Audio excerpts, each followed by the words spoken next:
respective parties. Well, forget about that. That's old news. Now the goal is to appeal to one multi-billionaire so that individual can contribute hundreds of millions of dollars into your campaign. Citizens united, more like citizens divided. Namesake meant to fool you is intentionally misguided. To call this freedom of speech is exceptionally nearsighted. SCOTUS back the 1%, all of whom we're delighted. We get freedom of speech, but in proportion to our dollar. Voice trained out by the elite as our own voice gets smaller. Their dogma broadcast complete, all you can do is holler. Threatens our democracy as our freedom gets squandered. Speech by politicians and fabricate suspicions. Disguises toxic visions used to block more court decisions. Oversimplifies the complex and preys on our emotions. Skips balances and checks to enforce preconceived notions. It's just how they do business, and we all watch them do it. They tell us that it's legal and there is nothing more to it. Half the voting population have all just said, well, screw it. The other half would overthrow if they only knew it. It's legal and one person, one vote, that we're all equal, that you have as much say about what happens in government as anybody else? Or do we want to have a political system where a handful of billionaires will determine who gets elected president, who gets elected senator, who gets elected governor, and have members of Congress go crawling up to these billionaires? What do you need, Mr. Billionaire? How do I get the hundreds of millions of dollars you can give me? Is that really what American democracy is supposed to be about? It's a campaign contribution. It's not freedom of speech, like in the Constitution, but puts bribery in their reach. We need more prosecution to end this overreach. They're buying politicians to keep them on a leash. It's what's lining their pockets. Why would they reform? Dirty campaign finance makes these puppets perform. If money changes hands and services are rendered, they owned you from the moment dirty cash money was tendered. Loyalty to your own team is showing your consent. What will be left of this scheme when our trust has all been spent? Billions to buy laws despite public discontent to eliminate your vote or make it irrelevant. This is not a donation, they are buying a product. Bribery skirts the laws and masquerades as good conduct. Corruption so ingrained that it's baked into the construct. It's time we show our leaders that they can't all go and get one. When you talk about an inalienable right that restricted voting and registration in 5 different ways, all of which disproportionately affected African Americans. They went on to say, this is the Fourth Circuit. I didn't say this. The federal court said it with almost surgical precision. We are better than that.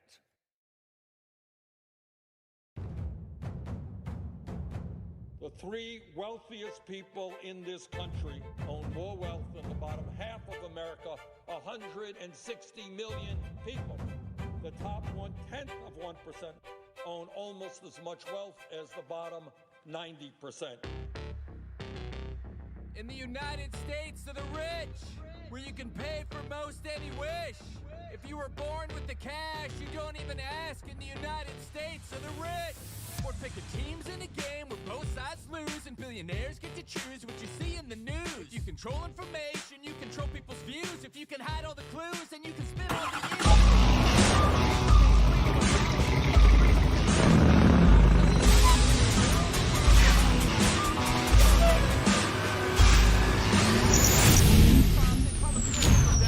which go to shareholders as the rich people drown. And all their new money while we bow to the crown. The 99 at our dreams, we get nothing but let down. Let them keep you distracted, filled up with hate and fear, while the game that they're playing becomes painfully clear. Collect all of the money and put it all at the top. Call you unpatriotic when you ask them to stop. Today, corporate profit.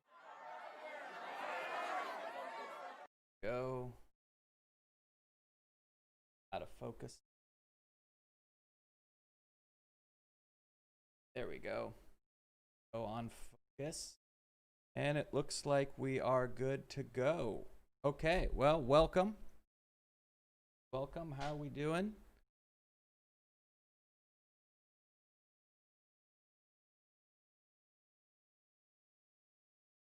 Good evening, everybody. Looks like we can get started here. Everything going properly. Yep, there we go.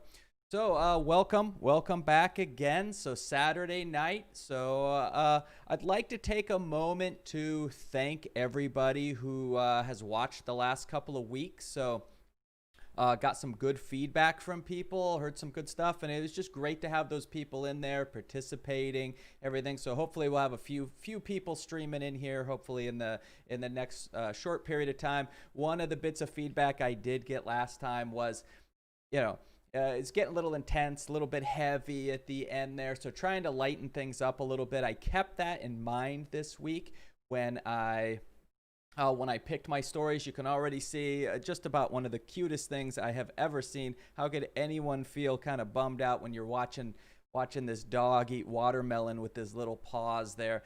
So we'll try to keep that. Try to keep a little bit of that mood. We'll get into some stories, talk about stuff, but then every once in a while we might flash back and look at this dog eating some watermelon, see how that goes. So let's go ahead and dive into some stories here. And again, thanks to everyone who has given some tips and help last couple of weeks. Really appreciate it. Basically, this is my third time doing this. So a couple of weeks ago, I had no idea what I was doing. I'm learning a little bit every week. Feel like I'm getting more comfortable, getting a little bit better at this. When you're making a video, you can cut everything up. When you're stumbling and not making sense, you just cut that out. No one ever sees it. But here when everything's live, it's kind of a little bit of a different ball game. So let's dive into our stories here. So first thing we got, I know I just said we're going to keep it light and try to have some fun with it. I do think we need to acknowledge Michael Brooks here. So last time we started off with John Lewis dying. Here we're talking about Michael Brooks just for a minute. I think we need to acknowledge it. So little bit of a bummer to get started. I don't plan on starting every single episode we do with someone dying. But when it's a really important figure and someone who really made a difference, and we're kind of losing a good person, I kind of want to bring it up. So Michael Brooks here. I didn't know Michael Brooks. I'm not claiming like we knew each other or anything, but I did watch his material. I learned a lot from the things that he did. So that's one of the highest compliments I can give someone, when they have taught me something, when they have made me expand my mind and broaden my ideas, and they've made the ideas that I have deeper by making me contemplate things that I maybe hadn't seen or thought about before. So Michael Brooks, thank you for doing that for me. It's an unfortunate loss, and we will miss you. All right, we got Bob Mama. Come on in. Glad you're here. Glad you're joining the stream. Good to see you showing up. Fantastic. Glad you joined us. Okay, so let's move on here. So what do we got next? So I just like this picture. Thought I'd show it. Not too much to say about it, but just kind of amusing. We got someone did some Photoshop there. We got Trump sitting in a high chair with the letters. Obviously, someone helped him get those letters in the correct order. But we'll move on. So this was, I think, the first story that I set aside for this week. Happened right after last time that we had our show last week. So we lost John Lewis. Then Marco Rubio in his tweet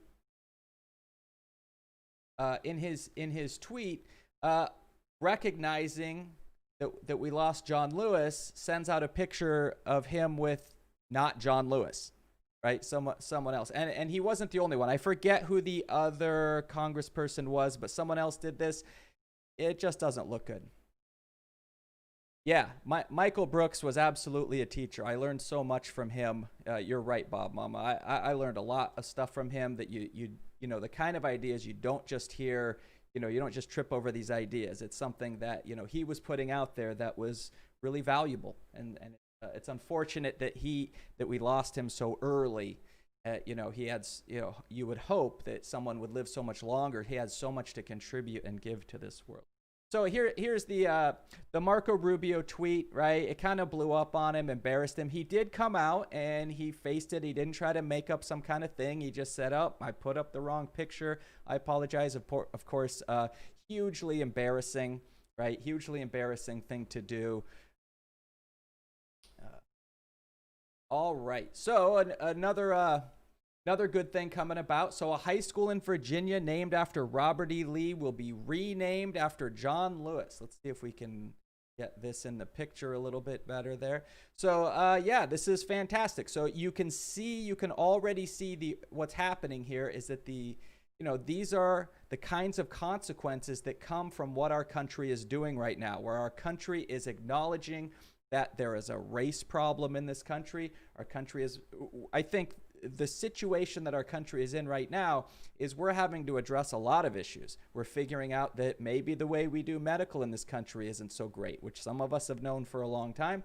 But it's pretty undeniable at the moment. The way that we name things is another one, right? I mean, you should be naming them after people that are inspirational and lift us up, not over, people who lost and had bad ideas about things. So that's good. It's good to see this kind of a movement taking place. It's good to see change happening, right? We talk a lot about things. What you want to see is actual change, and that's great. We're seeing change occur here. So that's fantastic, and a good way to honor an individual, right? Yeah, the parties are rough, Bob. You have a good point there. The corporations do really own both parties, right? So it's hard to get away from that. I mean, you look at the mainstream, what one side is completely owned. You look at the mainstream wing of the Democratic Party, and what you're saying is absolutely true, right? They have to go begging for money from corporations, so the corporations get to just buy them. That's something that absolutely needs to be dealt with in our country going forward, is this reliance of our politicians on money coming from rich people and corporations. That's exactly right, Bob. Let's see, what do we got here? Okay, here's where everyone was talking about this all week long. So the doctor behind a cognitive test Trump took says it's supposed to be easy. So we've seen this. There was a great interview this week with Trump. There's so many clips. I haven't had a chance to watch the entire interview, but I've probably watched almost all of it from all the different clips that I've seen.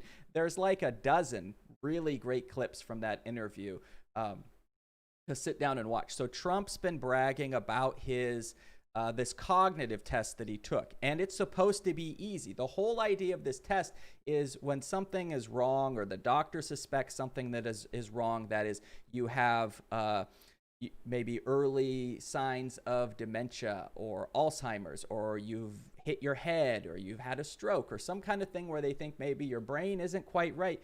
They give you this cognitive test, and the whole idea is to easily split people into two groups. The people who clearly their brain is functioning properly, and then the people who don't. Like if you can't say what your name is, or you can't say who the president of the United States is, or something like that, then they go, oh, something's not right with this person. So yeah, it's supposed to be a big, easy test, right? So the doctor, Trump keeps talking about this and bragging about what an amazing thing it was for him. And the doctor finally came out and said, no, it's supposed to be easy. That's the whole point. If you miss problems on this test, it's because something's wrong with your brain. So we can easily pick out that something's wrong. So let's go ahead and watch this part. People, who is more competent? Whose mind is sounder? Biden beats you in that. Well, I tell you what, let's take a test. Let's take a test right now.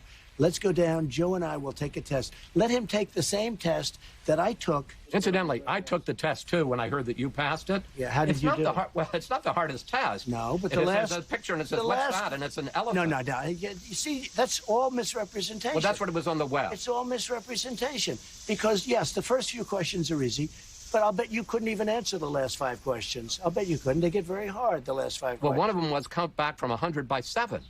And let me tell you, 93. You couldn't answer.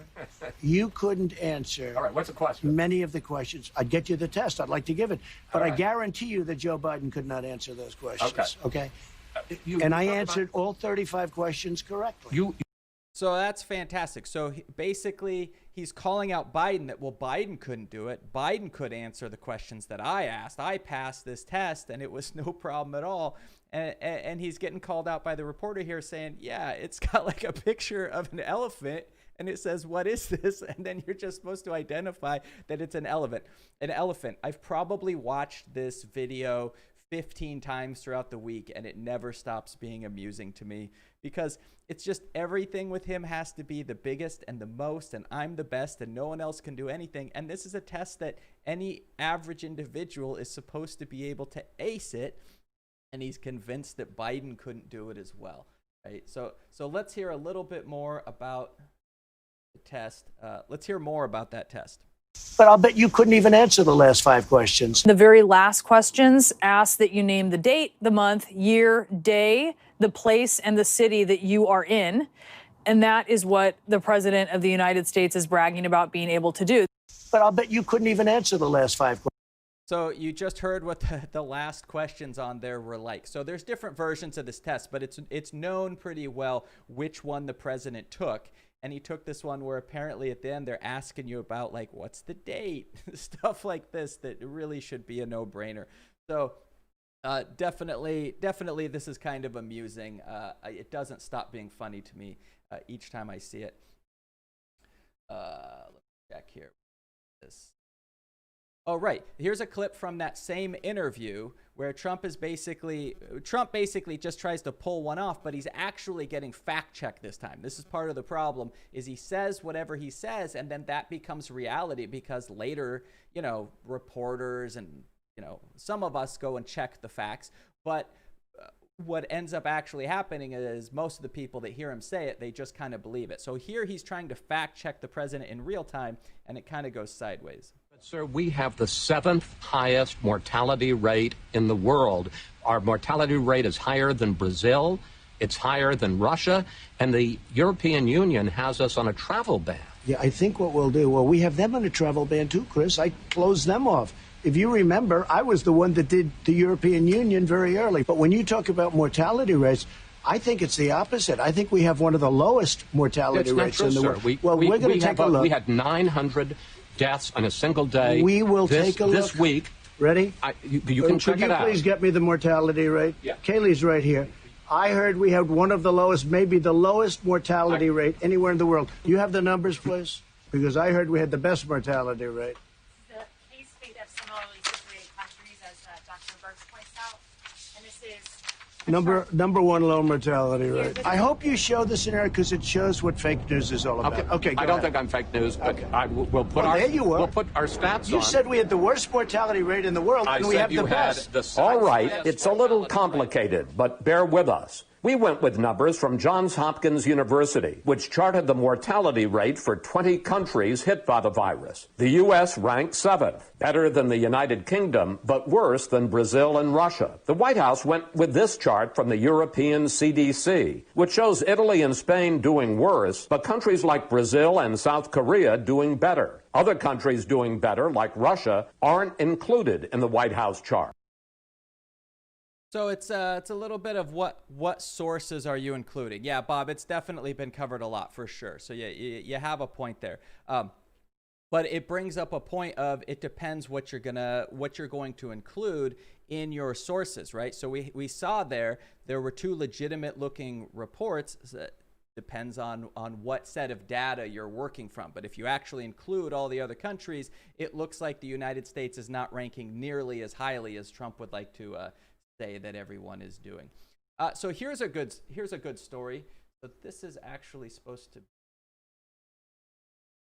Oh, here we go. Here's the actual story. So, and then a little bit of follow-up I'll show you in just a second. So what we have here, LeBron James helping Florida ex-felons pay fees so they can vote. So what we're seeing here is, remember a while back what happened was in Florida, they decided that what they were going to do was give the right to vote back to people who were convicted felons, right? That's one of the reasons that people can lose their vote in this country is by being a convicted felon. So Florida was starting to wake up and go, maybe that's not great. Maybe it makes sense to me you should give people the vote back, because the whole idea of sending someone to prison, right, is that they've paid their dues, they've done their time, and then what you want is when that person comes out of prison, right, and I'm not saying I agree with the system 100%, I'm saying this is how it's supposed to work, is that after they've done their time, then you want them to integrate back into society again and be a productive member of society.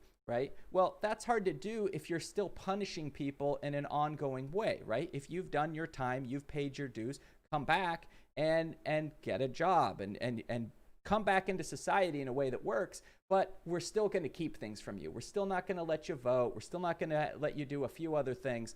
And Florida said enough is enough. We want people to be able to vote.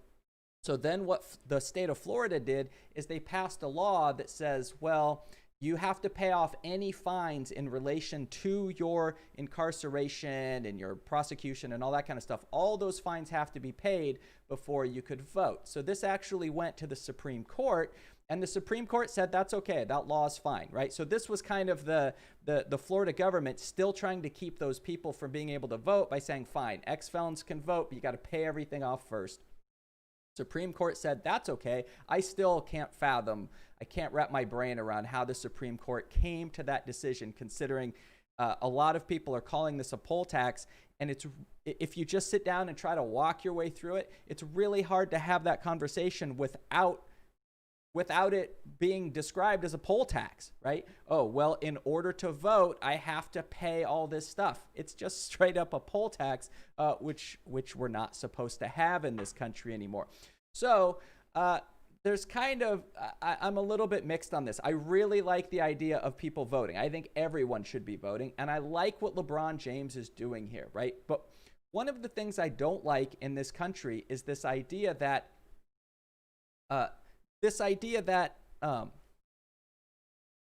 the billionaires should be stepping in and making the decisions about what parts of our country need to be fixed and what parts don't, right? When it comes to elections, right? When it comes to voting, American citizens should be voting, right? They should be able to vote. We can't really claim we have a democracy if there are members of our society who are not being able to vote, right? So LeBron James is coming in. There's really two groups here. I'll show you both groups in a minute. Both groups are trying to say that, look, we need to clear up the cases for these people. So basically, they're trying to pay off these fees, right? So one of the groups I'm going to show you is actually the group that helped get this law passed. And then LeBron James is coming in, and him and some other sports people have pledged $100,000 so that they can hopefully pay off the fees for some of these individuals so that then they can vote in the election, which would be great. I think this is a very, very important step to take. I just hate to see that again, it's the rich people stepping in and with their philanthropy, that they're somehow going to fix these problems, when really these are systemic problems that we as people should be changing with our votes. But that's hard when the very problem is people not being allowed to vote. Right, so I'm somewhat conflicted on the whole thing, but I am glad that things, at least it's messy and it's gross, but at least things seem like they're moving in the right direction, which is, it looks like at some point these ex-felons will be able to vote, and hopefully we can get to the point where there's not even a fee that has to be paid in order for them to cast their vote, right? That's fine if they still owe money to the state. Florida can figure out how they want to do that. That should not affect your voting. I mean, there's no, what's the argument there? Well, you haven't paid your fee to the courthouse, so you shouldn't be able to vote? That's pretty illogical. Doesn't really make a whole lot of sense to me. Yeah, that's right, Bob. Election fraud is far more effective. And we're actually going to talk about foreign interference here a little bit, just briefly, when we talk about mail-in voting here in a little bit. And you're right, election fraud, keeping people from voting, disenfranchising people. This is a huge issue because you're literally taking American votes and making sure that they don't get counted for anything. So there's a group here, though, more than a vote. That's the group of LeBron James and the athletes that are looking to make sure they pay off some of these fees for people. And then we have the Florida Rights Restoration Coalition. This is the actual group that lobbied to and did work to get this law passed in the first place, to let people have those votes back. So I'll probably be mentioning this more as things go along. This probably won't be the last time you hear me bring up this group, but I definitely like what they're doing. Florida Rights Restoration Coalition. I'll probably see about sending a little bit of money their way. One of the things we got to do is make sure everyone in this country can vote, and then we can start to unravel all these problems that have been so systemic in our system. But we're not going to unravel anything if the the most suppressed people in our country aren't even allowed to vote, right? They're not even able to get out there and share their vote with what should be. Okay, this one struck me as a little bit odd. Trump says he often regrets his tweets and retweets, which is interesting because, yeah, the rest of us often regret your tweets and retweets as well, Mr. President. We kind of wish you'd stop doing it. But let's see what he has to say in this interview. All right, I have to ask this question because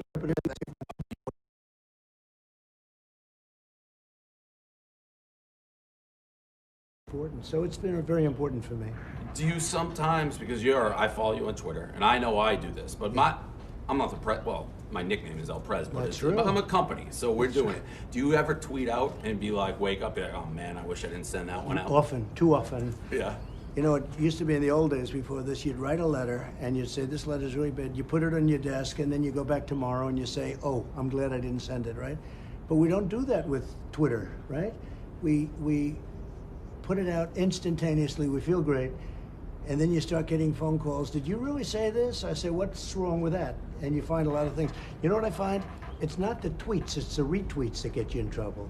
You've been caught with retweeting. People be like, oh, you just retweeted this crazy person, until you don't even look. You just press the retweet. Well, you just fire from the hip. You see something that looks good, and you don't investigate it, and you don't look at what's on the helmet exactly, right, which is in miniature, and you don't blow it up. And sometimes it's, but I have found almost always, it's the retweets that get you in trouble. I've seen that a little bit with you.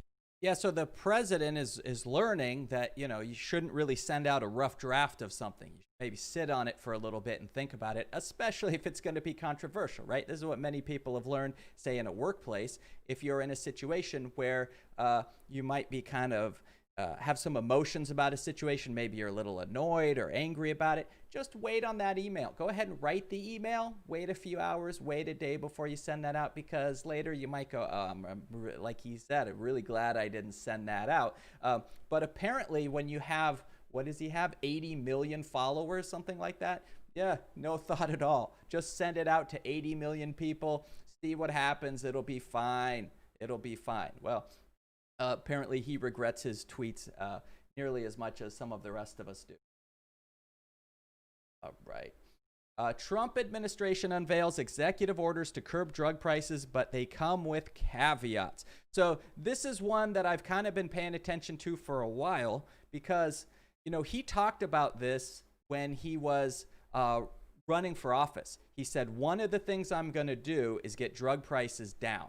And he said he was going to get this done. And then, of course, we didn't hear about it for a long time, right? There wasn't much going on.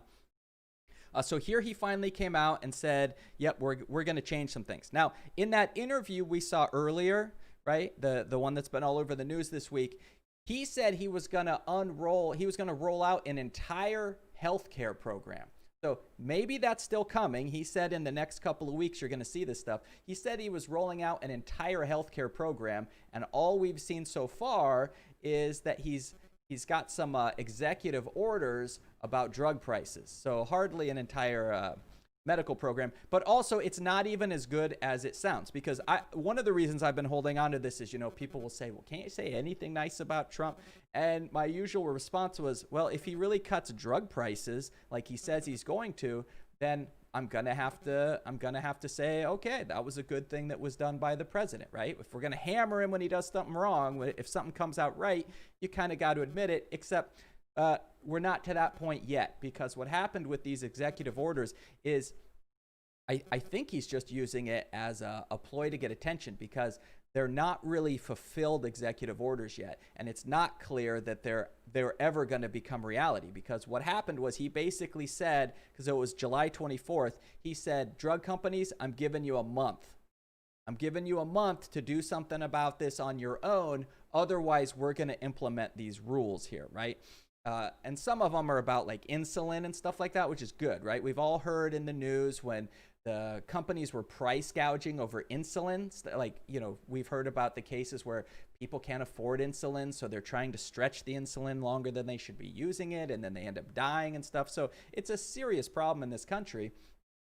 But his executive orders are not in play yet, and they're there's a good likelihood they're never going to be in play because he's going to wait a month. And who knows if after a month, right, he goes, well, I got the publicity I wanted. We don't even have to move forward with stuff because people are going to forget to check up on this kind of thing. So we'll see what happens. I hope we move forward with this, right?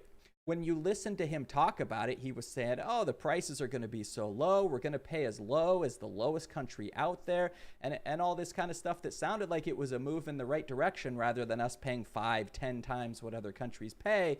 But we're not there. So it's kind of the beginning of a story. It's playing out kind of weird. Not used to the president coming out and giving companies, like giving an outline and then saying, okay, you got a month.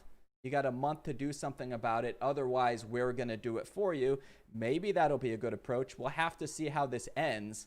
But I definitely have my doubts as to the validity of how this is going to go. But I hope I'm wrong. I hope this is the case where I end up later going, well, at least he did good on the drug prices. But I'm suspicious. Right? I'm dubious.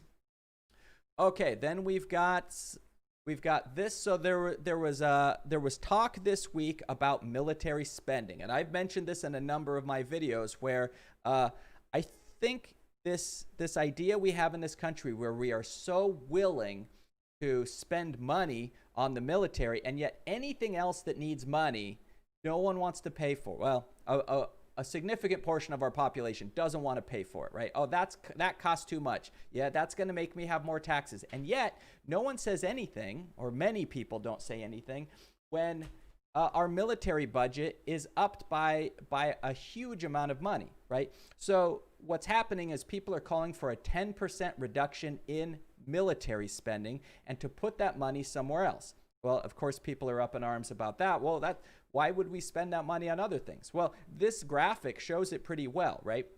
We spend more money than, is it 11 or 12? 1, 2, 3, 4, 5, 6, 7, 8, 9, 10, 11. We spend more money on our military than the next 11 countries combined, right? I mean, if someone put you on the spot and said, who are the biggest threats that we need to worry about when it comes to military, the first answers would probably be China and Russia. Right? Well, if you look at China and Russia, even those two combined were spending about 2.5 times what those two combined spend, right? So it seems unlikely to me that we really need to be spending that kind of money. Plus, the fact is that the 10% reduction that they're calling for in the military budget, if we did that, it would still be more than we spent on military when Trump came into office. Remember when he was pushing to give money to the military they weren't even asking for? Right? Totally ridiculous. And the thing that I always try to, before this became a story, I talked about this at the end of one of my videos, I don't remember which one, was that, remember when Bernie Sanders was talking about college for everybody, right? So basically your college would be covered. That was, the price tag for that was like 77 billion or something like that. It was somewhere in the 70s, right? 70 billion. Well, that could be done or almost done with a 10% reduction in the military budget.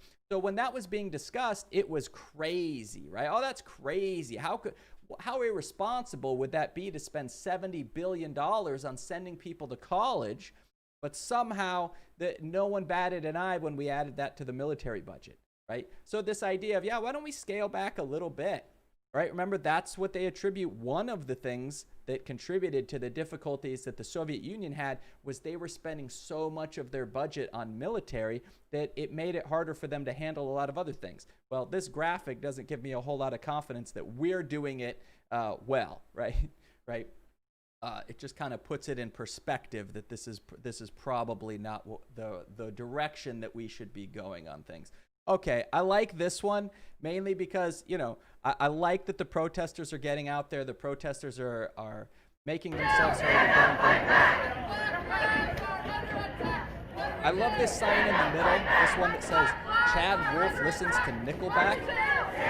Right? So there's a little bit of humor in these protests. They're out there protesting, but there's some serious stuff going on, but also they're trying to take shots at people. So remember, Chad Wolf he's running the Department of Homeland Security, right? So DHS, he's the one that got up there and talked about how, we're not leaving Portland. They've asked us to leave Portland, but we're not going anywhere. We're not going to do it. And so here he's getting called out, right? A lot of times you'd be in a situation where people don't know who the Department of Homeland Security is, who's running it, but here he's being called out for liking Nickelback. It's amusing to me, definitely amusing. And here, this is just kind of a feel-good moment, right? We've got, close that. Here we've got this is what you would kind of hope the protests would go like, right? What we have here is people protesting peacefully, they're coming together, and they're making their voices heard, they're making their message known, right? So this is what it should look like, right? We don't need to send in armed forces and secret police and stuff to start disrupting this kind of stuff. Look, it's just people hanging out, saying, hey, we don't like what's going on, and we want to be known as people who are standing up for that. But, you know, seems like everything's going pretty well for them. So good job on having a good moment there with the protests. All right, and then this unbelievable individual. Many of you have probably seen this video by this point, but this guy getting beat by the police, and he takes it.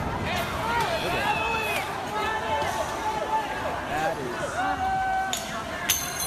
That's tough. That's a tough guy.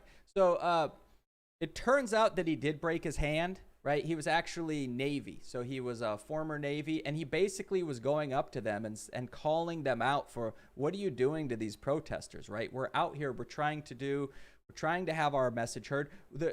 They're doing the very things that the military is supposedly protecting for us, to protect our freedoms, to protect our freedom of speech, to protect our way of lives, that we can peacefully protest. And here this guy, this man of steel, goes out there and takes a beating, and yeah, they broke his hand, which is terribly unfortunate. But it's inspirational to watch this individual go out there and stand like that, and they didn't intimidate him. You can tell when that cop was hitting him, he hit him a couple times and then just gave up and went, oh, I'm not gonna continue this, right? I'm gonna give up.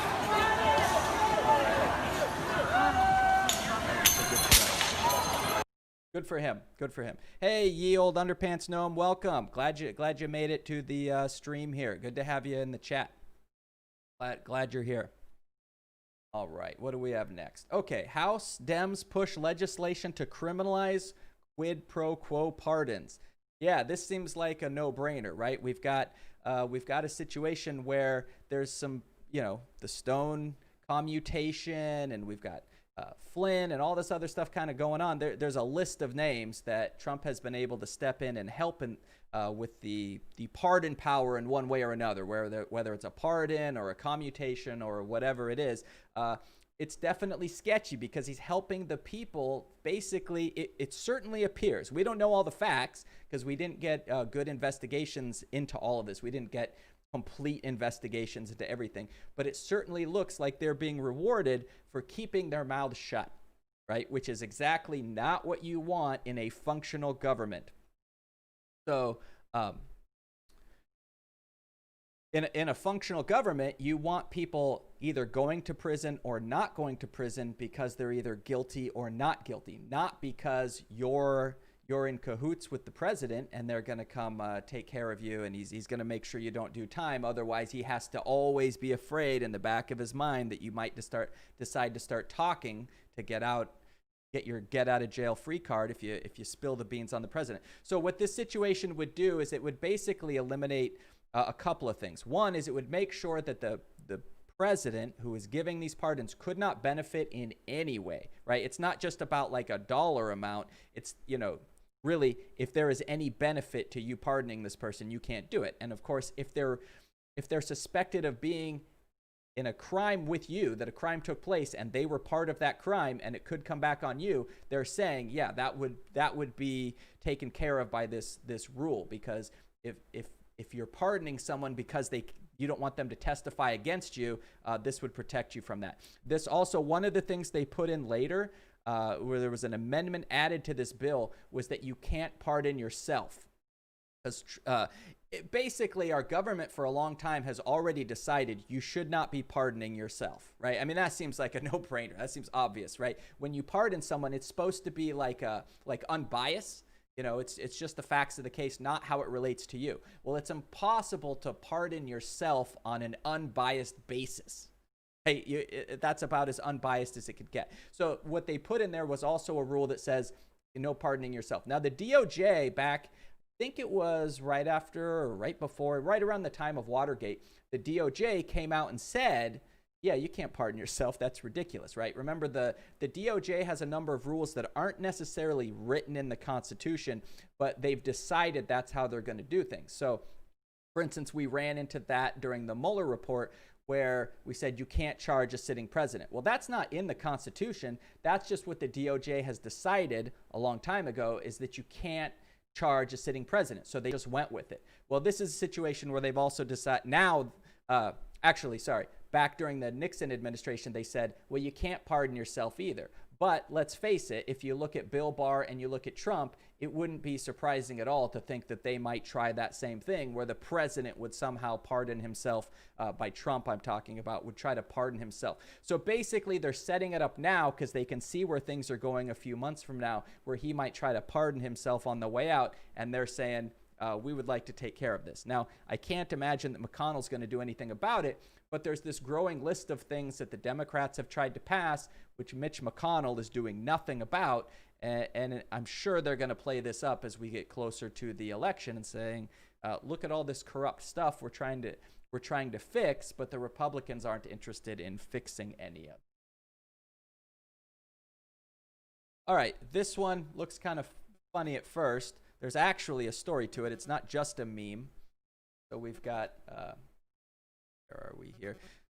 If I can blow that up a little. So this is actually about a story from Mary Trump's book coming out, right? His niece wrote a book about him, all sorts of interesting stuff in there. I haven't read the book myself yet. I've read excerpts from it. But apparently there's a situation, right? And we'll never truly know if this is true, but it's definitely amusing. In her book, Mary Trump relates a family anecdote from Donald's youth where a bowl of mashed potatoes was dumped on his head for being such a brat. The incident still gets under his skin when it's brought up, right? I'm guessing he won't like it if hashtag Mr. Potato Head starts trending. So it's not a serious story, but it is amusing, right? And it's not serious in the sense that it's going to change the way our country works, but it is amusing. It's kind of like the little hands thing where, people use it to get under his skin, and it's interesting, these little things that get to him and rile him up, right? We've all had things in our past that, you did as a kid and they bother you and you're maybe a little embarrassed about it, but hopefully as time goes on, you can kind of laugh at it. Oh, remember the time I did that? What was I thinking? Right? That's sort of a sign of growth as a human being, that you can laugh at your past mistakes and not take everything so seriously, right? We all want to be the best people we can, but sometimes you just got to look at stuff you've done and go, I don't know what I was thinking. I was way off base there. But as we've seen, the president he doesn't have that in him to be able to laugh at himself a little bit. But I liked the picture. I like the mashed potatoes on his. Okay, new polls show Joe Biden is winning suburbanites by a historic margin. That's a good sign. And as you know from watching my channel, I'm not exactly in love with Joe Biden, right? In fact, I would have preferred just about any of the other choices over Joe Biden. But I would prefer him way, way, way ahead of Trump. So it's good to see that the suburban issue is changing. And I think part of that is because of these protests. So we have a situation where messages are putting out there and saying, look, our country is not as good as you might think it is, right? Because, in a lot of suburbs, you can just kind of hide and you have things nice, right? It's very nice. You just go about and say, hey, everything's pretty good. Why do we need to make all these big changes? Life seems pretty good. Well, yeah, it's the whole country needs to come together, and they all need to live that good life that certain groups are getting to live. So it's good to see this. The suburbs are kind of waking up, and those are changing a little bit. The numbers coming out of there. And it looks like Trump is not going to have his Jacksonville GOP convention, so that we saw this week, it's kind of a change in tone about the virus. You're starting to hear things that make it seem like, oh, maybe he actually gets it. It's not just beating the drums, everyone back to work, everyone back to school. I mean, he's still telling people to go back to school and that we need to open up there. But we saw him wear a mask, which was amazing. We saw, we're seeing movement here. Now, I'm not convinced any of it's sincere. I think he's figuring out that it's damaging his brand and his election chances by pretending like the virus is still a hoax and it's just going to go away. But at least they made the decision not to hold the in-person convention. Can you imagine how many people would have ended up getting sick in a situation like that? Totally irresponsible. So you will never know the exact reasons about why they made this decision, but it looks like at least they made the right one. They're not going to have a bunch of people show up and get sick at this convention, so that's good. He says he's setting an example.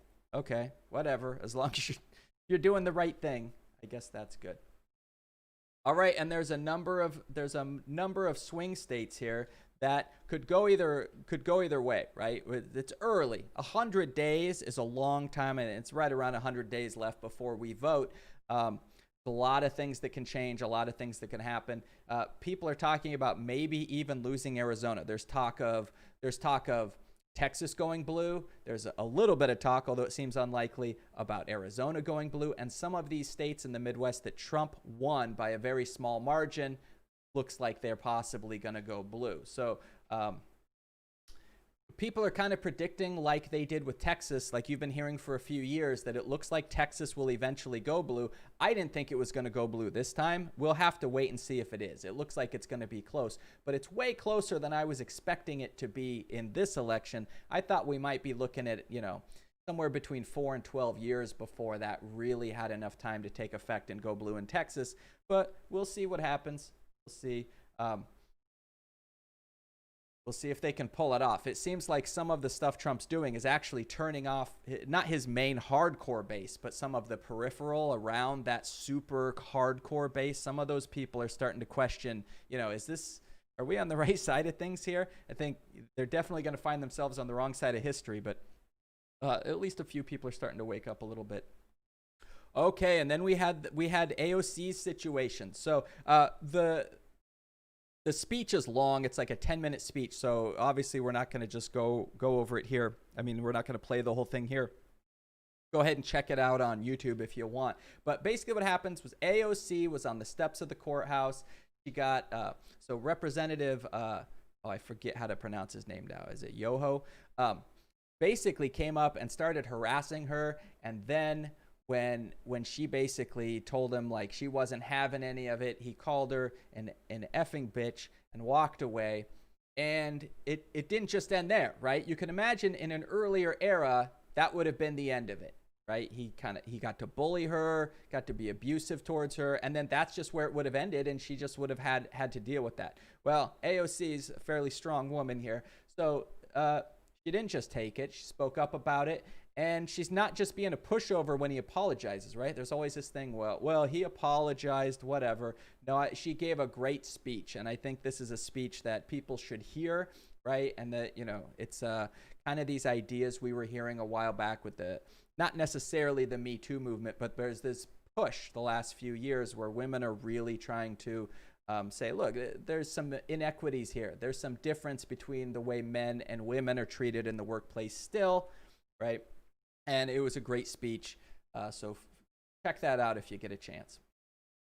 All right, then we see, this is what I want to see in my politicians. This is what I want to see as someone who is down there with the people, someone who is basically got the same consequences as other people. That's who we need in charge, not people who get to live in special places and they're protected and they're rich and they don't live like the rest of us. We need people doing the same thing. So this is what do we got here? This is Portland, Oregon governor getting tear gassed in the protest, right? So you can see him. He's there. He didn't get up and run away. He's in there with everyone else in the protests while they're tear gassing him. So he experienced it. He can speak to what's going on in the protest, not because his aides are telling him about it. It's because he was there. He was doing it.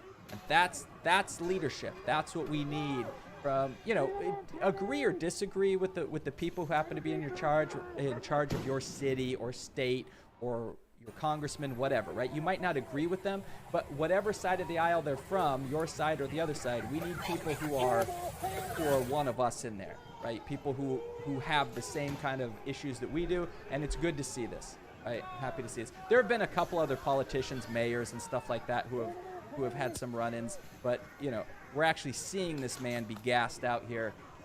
Good for him. Good for him.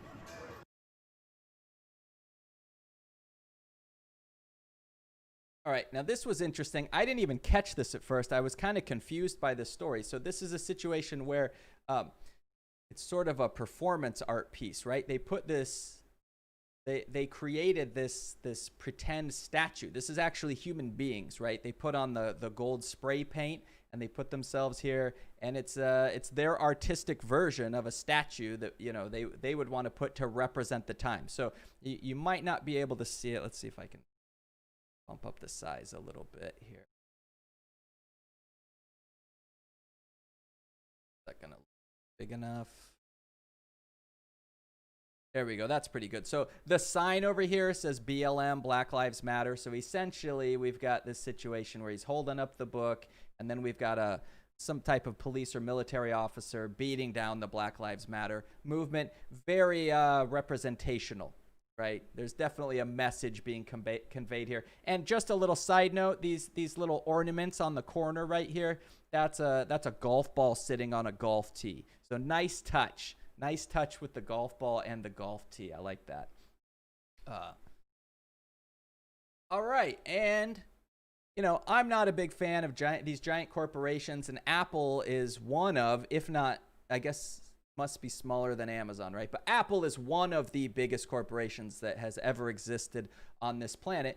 However, they have come out and said that Apple will give employees paid time off to vote, including retail workers. So, you know, we talked about it earlier. People need to vote. We need people to be able to exercise their vote, and that includes working people, because if you're in a situation where you work all day, or some people are working 2 jobs, and it's not realistic for people to get to the polls, and in some places you don't even have the option of mail-in voting, people need to be allowed to vote. So Apple's actually going to give paid time off, not just time off where you can request time off. No, we'll pay you, go vote, and then come back, right? I'm a proponent. I think it should be a holiday, right? But even at that point, even if it was a federal holiday, that only takes care of federal employees, right? And hopefully you would have some states follow suit, so that would include all state employees, but that doesn't necessarily mean that the people at Apple would still get to vote. So this is something that I hope we see a lot more of in the future, is companies coming out and saying, one of the most important things, the most important responsibilities we have in this country is to go out and exercise your right to vote. Right? So making it possible for your employees to vote and encouraging that they get out and vote by paying them and saying, look, you're paid today, go get in line. And we've seen places where people are standing in line 8 to 12 hours, right, to vote. You might miss your entire shift because you're standing in line getting ready to vote, but at least you know, okay, I'm still getting paid for this. That's good. So it's a start. We're starting to see the cracks in the system that hopefully we can change into a new, better system.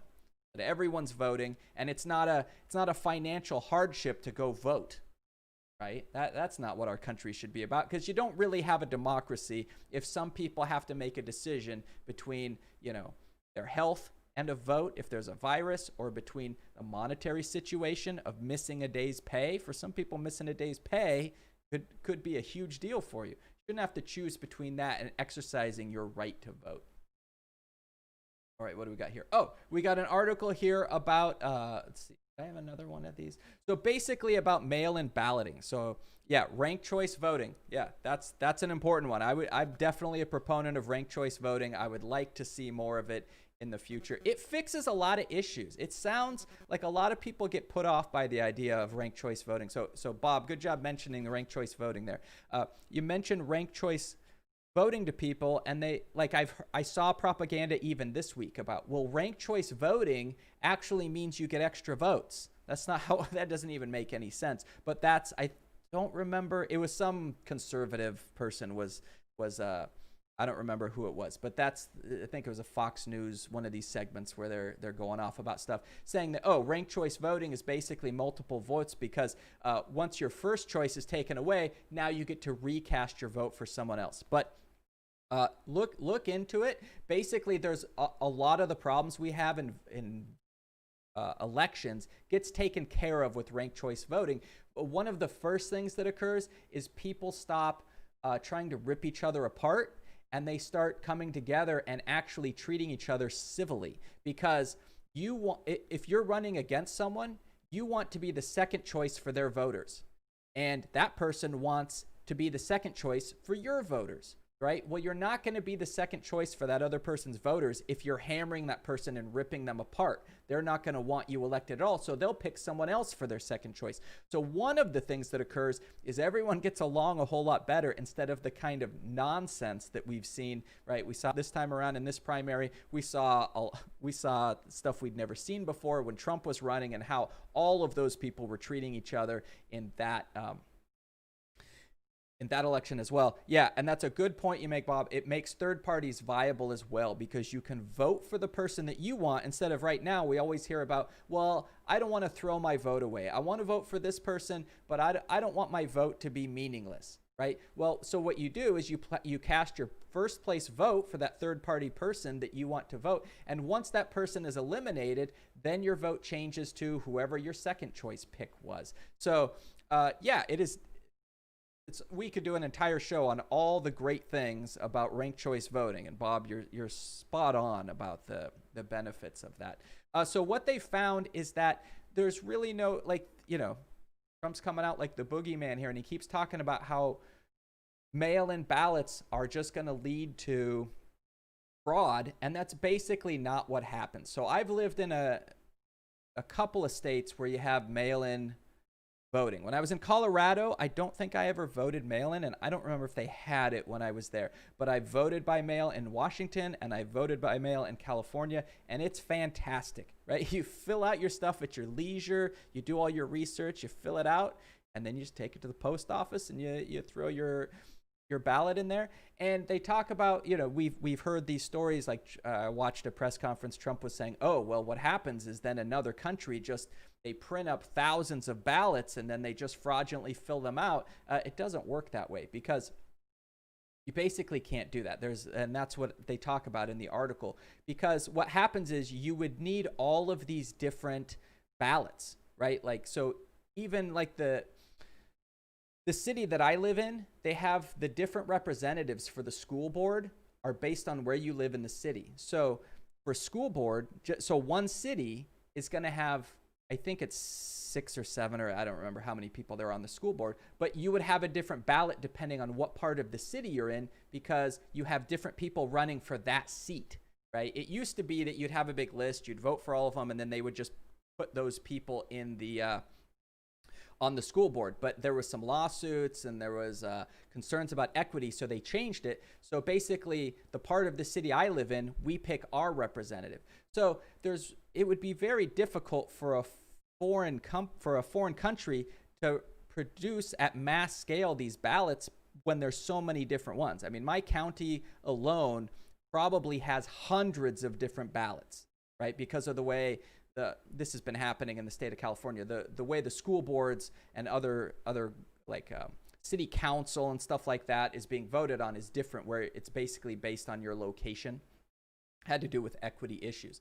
So first of all, you could say, okay, well, maybe you're a foreign country like China and they print up all these different ballots. Well, how do you send them in? It has to be from an individual, right?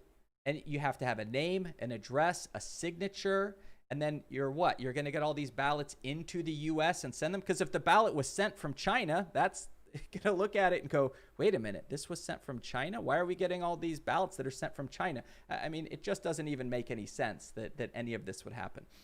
Let's see, Bob. Domestic election fraud is far more effective than foreign. Yeah, it's the same thing you said earlier. That's exactly right. Right? We need to be more concerned with what our government is doing here about letting people vote and make sure that we can vote in a safe way, and that people who are working 2 jobs can vote. That's the much bigger issue. Yeah, and domestic election fraud. Yeah, that's definitely the bigger issue, and that's basically what the article was saying, was getting at this. Mail-in voting is not something that we need to be afraid of. And the nice thing about the mail-in voting is you have a record, right? This is a concern that you have in so many different places, where there's a machine, you push some buttons on the machine, and then it just records it. There's no paper trail. There's no backup. And we saw what in Georgia, when they had the hard drives, they just ended up deleting them anyways. And then that individual who deleted them became governor. It's not a good situation. Yeah, and voter suppression, not good. We need to get that under control, the voter suppression. All right, then we have a video of Maxine Waters jumping out of the car. Oh, okay. Just to check in on a police stop. Okay, so Congressman Maxine Waters jumps out just to make sure everything's going right. All right. Bye, Maxine. Good luck. So again, good for her. Good to see the people that are in charge, right? Whatever you think about the certain individuals who are in charge, at least they're getting involved. They're worried about what's going on with the people and so on. So good on you, Maxine Waters, for that. Let's see, what do we got? Austin, Texas is split into 4 to 5 districts. Yeah, and Austin's a big city. The city I live in is pretty small. So even all these little small cities can get broken up. And then, yeah, when you have like a big city, like an actual large, something that could be called a large-ish city, like Austin, still got it into 4 to 5 districts there, yeah. Okay, Sinclair Group. So Sinclair Group made it into the news this week. So if you're not familiar with Sinclair, basically it's probably a local news network that you could possibly watch when you turn on the local news. So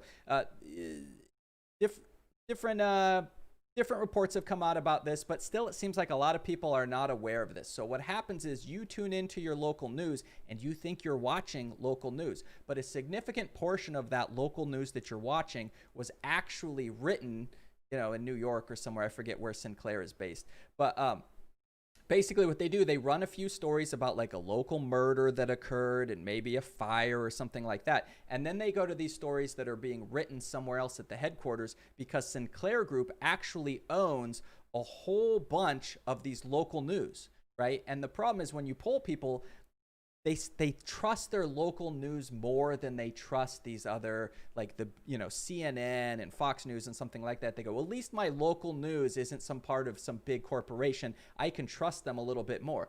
But it's not. It's basically just the part of the Sinclair Group that you see, when really behind the scenes Sinclair is calling all these shots. And they've gotten in trouble before by they run these clips where you'll have someone on air saying this like kind of weird political stuff, but then you can see, well, here's the person saying it in Tallahassee, here's someone saying it in Nashville, here's someone saying it in LA, here's someone saying it in New York, and it's word for word the same script that you're reading, right, on all these quote unquote local news stations, right? So Sinclair Group, it leaked that they were going to come out, I think it was today they were going to show it. It was basically this conspiracy theory that somehow Fauci is actually part of the start of the virus, that he was like in on this conspiracy to start the virus, and that he's in that group, he's in that cabal of people who are responsible for creating and spreading them. None of us quite know because we haven't seen the video, but it leaked that they were going to show this all around the country. So Sinclair Group, they kind of had the wind knocked out of them, where okay, we can't show this thing now if the whole country already has taken away the game. They've already told everyone that we're going to show this propaganda piece. I guess we can't show it now or it's going to end up looking really bad. So they decided they won't be showing that video, at least not yet. Who knows what we'll see in the future. And it's being, I think the name that I saw the most going around was they were calling it Plandemic. Like it was a planned pandemic. But it looks like they won't be able to do that. So it's disappointing that, many of us already know that the local news is a total mess, but there are so many people that trust it. And it's just disappointing that it's basically become like a small version of these large media groups that are it's just propaganda. It's just trying to enrich people, basically, trying to tell the rest of us what we should be thinking so they can protect themselves. So at least people speaking out brought that down. That's not going to happen now, so that's good. All right, what do we got here? So Pelosi, Schumer, Schiff, Warner send letter to FBI director requesting defensive counterintelligence briefing for all members. So basically what they want to do here is They want the FBI to brief them on what's going on with this counterintelligence stuff. There was one individual.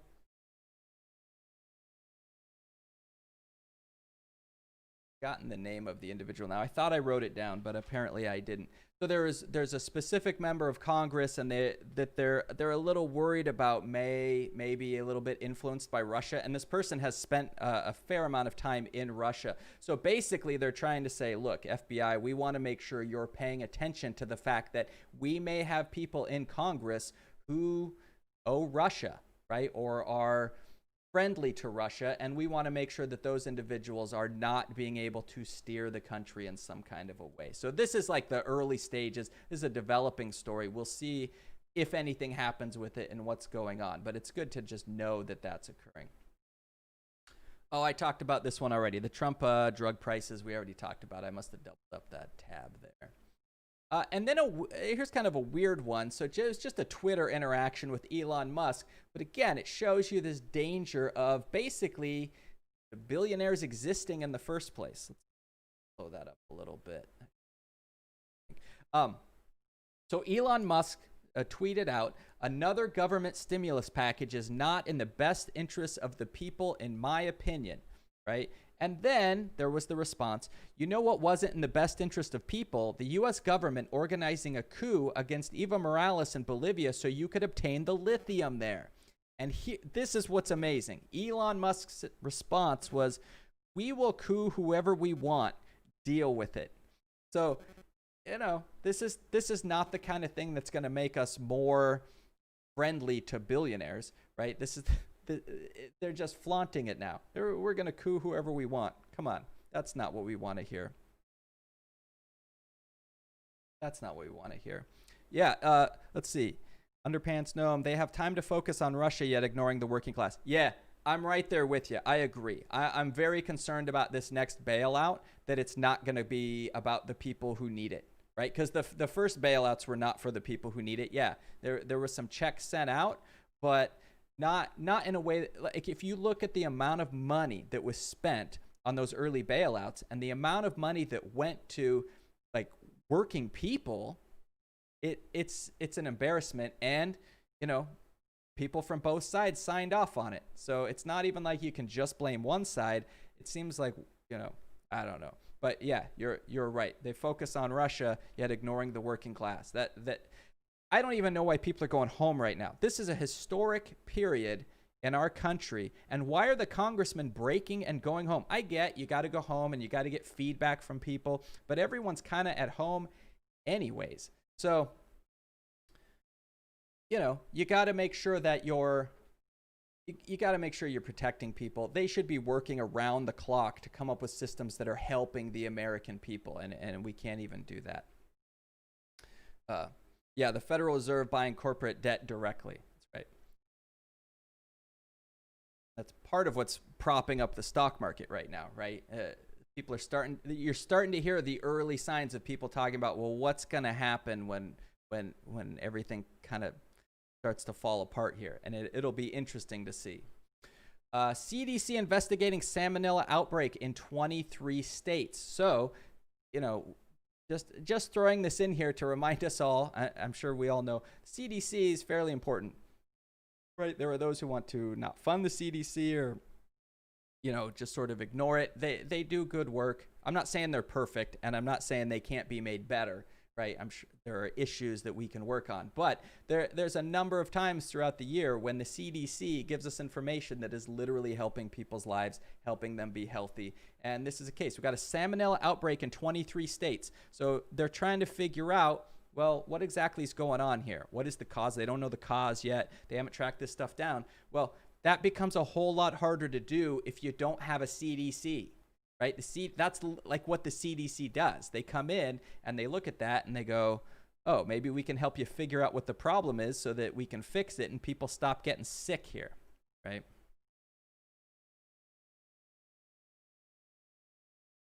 Oh, we already talked about LeBron James. We got that taken.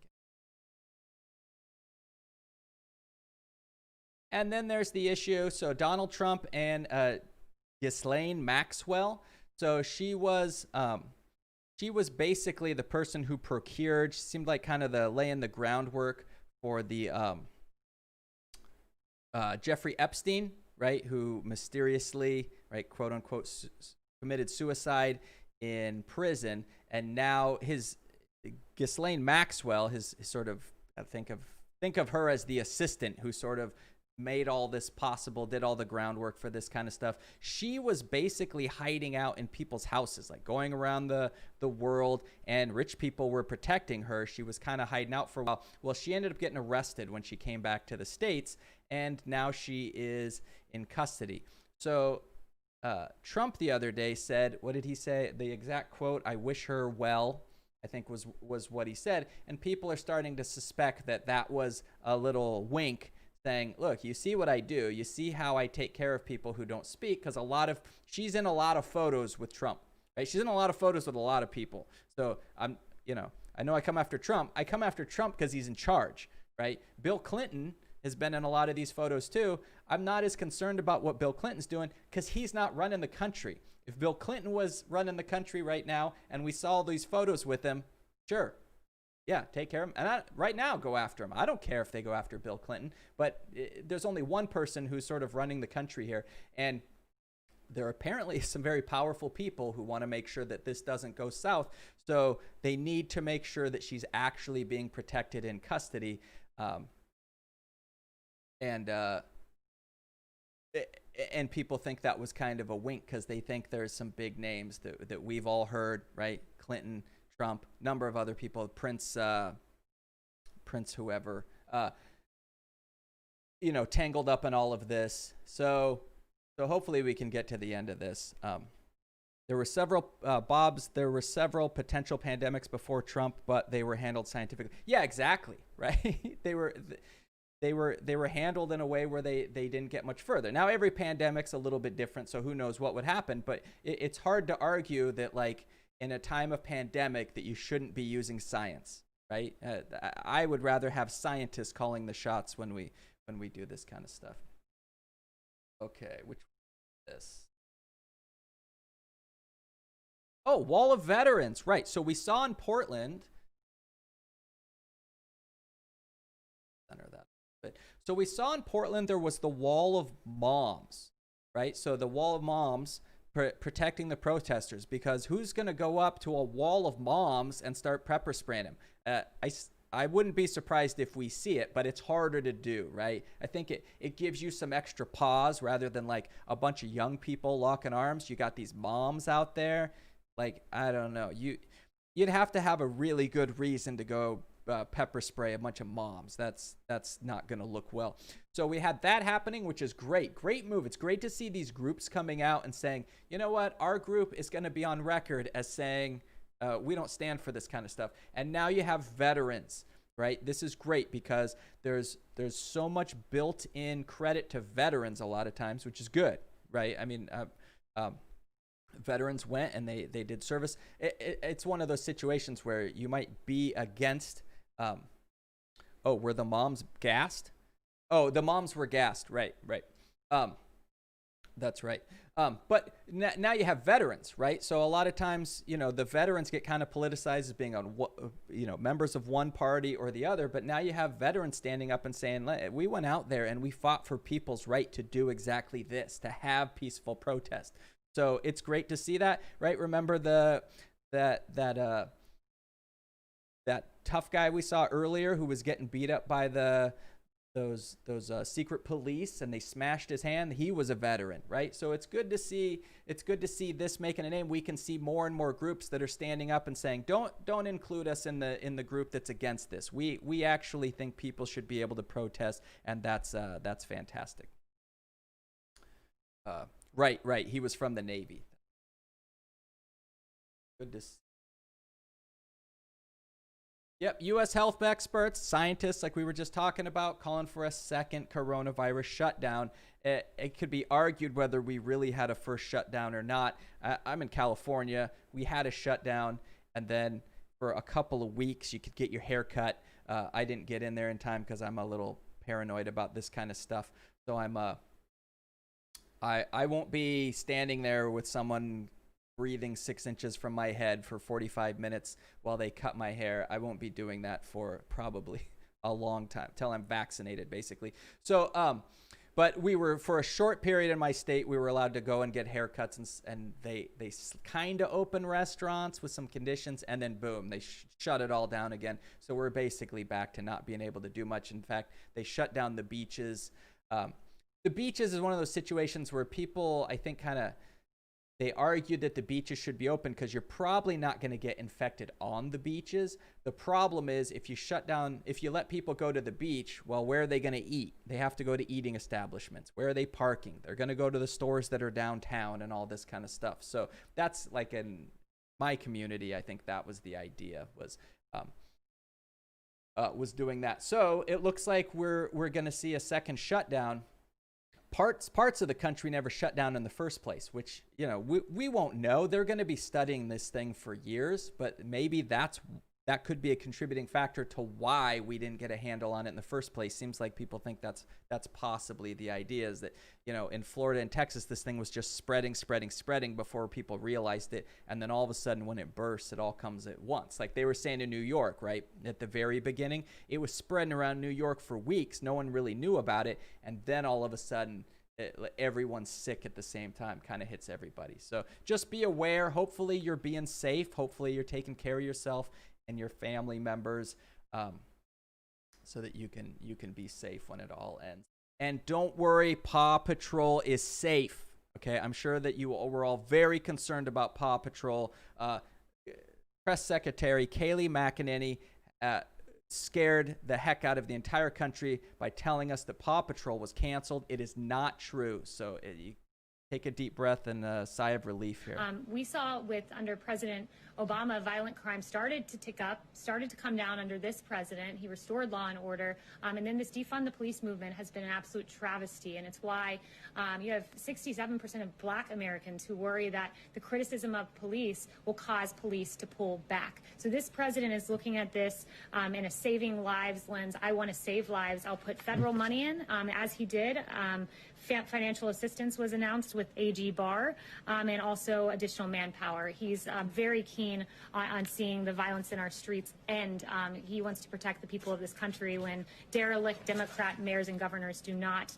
And he's also appalled by cancel culture, and cancel culture specifically as it pertains to cops. We saw a few weeks ago that Paw Patrol, a cartoon show about cops, was canceled. The show Cops was canceled. Live PD was canceled. Lego halted the sales of their Lego City police station. It's really unfortunate because I stand with, and the president stands with, the 63% of Americans who think police officers are one of the most important jobs in this country. That's 63%.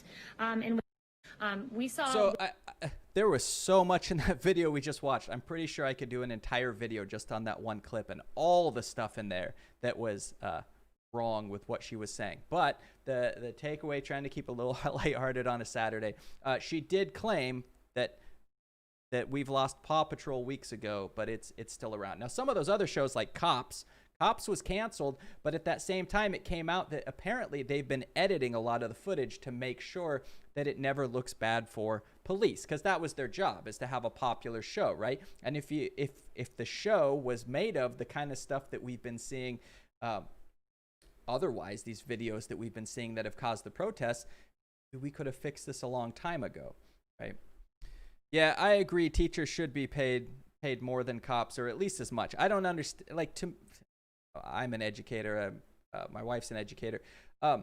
You want people to have an education, and at the very least have access to education, right? Not everyone wants to go to college. Not everyone's a good fit for college. That's fine. But we need to have solid teaching, K through 12, and then we need to have a good college system so that people who are interested in learning and improving themselves have access to a good situation. And part of that is the teachers, right? Having great, solid teachers in there, and then giving those teachers the means to make themselves even better, right? With professional development and stuff like that.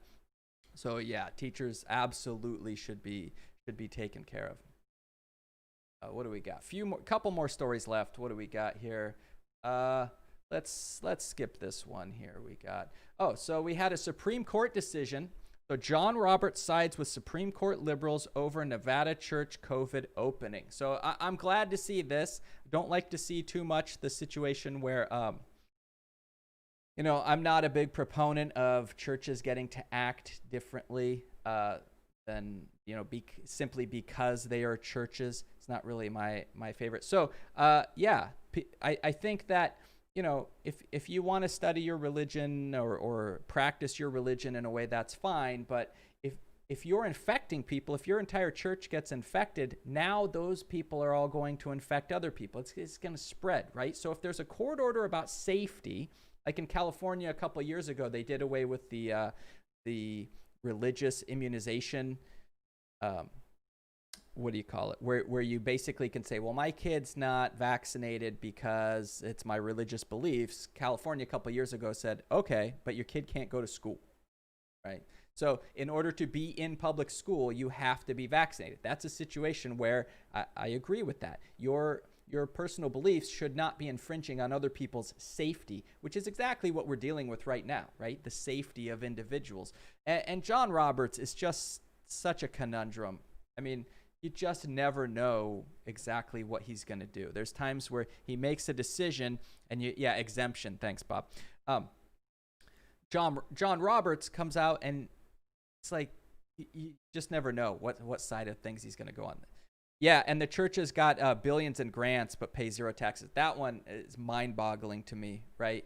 That they're not paying the taxes that, everyone should be paying. The churches get out of paying taxes, and yet they somehow get all these grants or the, whatever the loans that are going to turn into grants once they don't pay them back. So it's kind of a huge mess here. But at least they won't be infecting areas, right? Where a few people then infect the whole congregation, and then that congregation infects the whole town, and then we have this kind of situation again, right? And you just have to wonder, why can't, you can still have the leader of your church do a Zoom meeting or some kind of thing like that. Why is it that you have to be in the building? And I think we can all imagine a couple of reasons why they need to be in that building. And they aren't necessarily good. What do we got here? Oh yeah, so we'll see where this goes. Trump has basically said that he didn't basically say, he said he doesn't want the census to count people who are not legally here, right? Well, that's not what the Constitution's cut and dry. It says you count people. If you go in there and you read the part that talks about census, it says you're counting people. It doesn't say you count white people. It doesn't say you count American citizens. And I know people say, well, I think it should only count American citizens. Well, that's not what the Constitution says, right? It says you count people. Well, Trump wants to change that. It's part of this new situation where they're trying to change rules in a roundabout way. So the same lawyer who wrote for George Bush basically wrote up the legal argument that Bush should be able to conduct torture on people. It's that same lawyer. Trump's using him. And what they did was they used the outcome from one of the Supreme Court cases a few weeks ago to basically argue that what Trump can do is stop enforcing certain laws. And he just says, okay, the DOJ is not going to deal with this anymore. And then what they're going to do is basically go in and just set up another system using executive order. So that's what Trump was talking about from that interview earlier where he said, we're going to be releasing all sorts of, he said they're going to have a full medical plan for everyone. He said they're going to change immigration, major reforms. This is one of the things he's getting at where he's saying, yeah, we don't want to count migrants. Now, everyone is pretty sure this is going to lose in the courts, but when will it lose in the courts, right? This is likely to take longer. Like the census is supposed to be done in October. I think it officially has to be done in December maybe, but their plan is to be done in October. This is not likely to work its way through the courts by then. So he can basically cause a bunch of chaos, bunch of confusion and stuff like that in the meantime. So this is actually a bigger deal than it is. And we can see right here. So basically what happened, one of these think tanks, which one was it? It was the